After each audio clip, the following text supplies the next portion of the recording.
Okay, so when we first started talking with Dance Lab, we got interested in the question, what is the next tsunami? Meaning like, what is the next big threat to mankind? And there's a lot of stuff to choose from.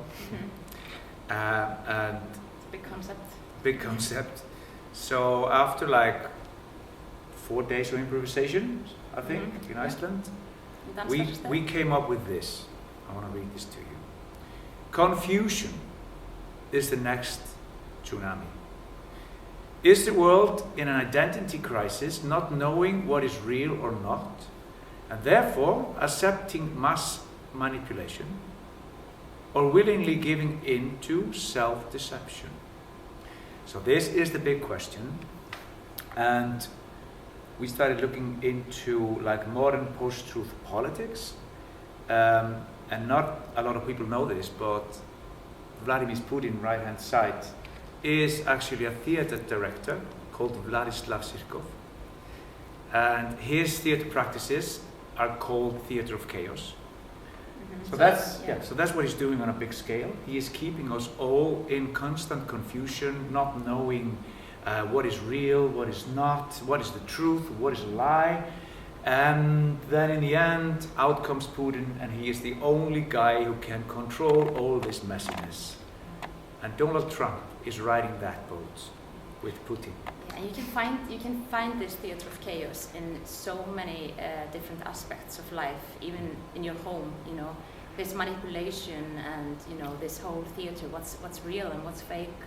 So we thought it would be interesting to take it behind the scenes in a theater, like a proper theater, and work with the behind the scenes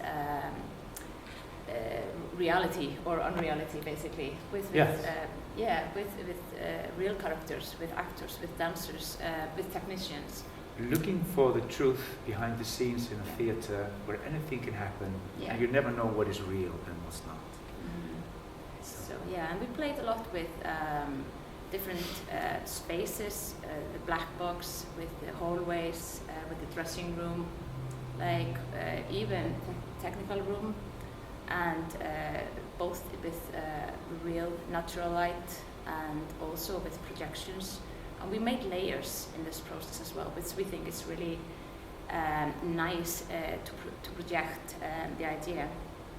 We did that with video work, so we kind of moved a person who reads the audience in the beginning throughout the whole piece, and so it's kind of constantly dominating, or his voice is there, just like in the politics and in real life, basically. So the greeter becomes the clown, becomes a video material, becomes a real person again.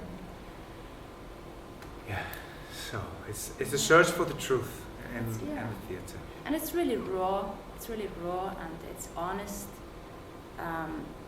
We have personal stories. So we find strings into it from different aspects, and from personal stories from the actors and from the dancers become a play, or is it a play, or is it reality? So that's the question. Are you part of the play? Are you part of the lie? Are you part of the truth? You don't even know yourself.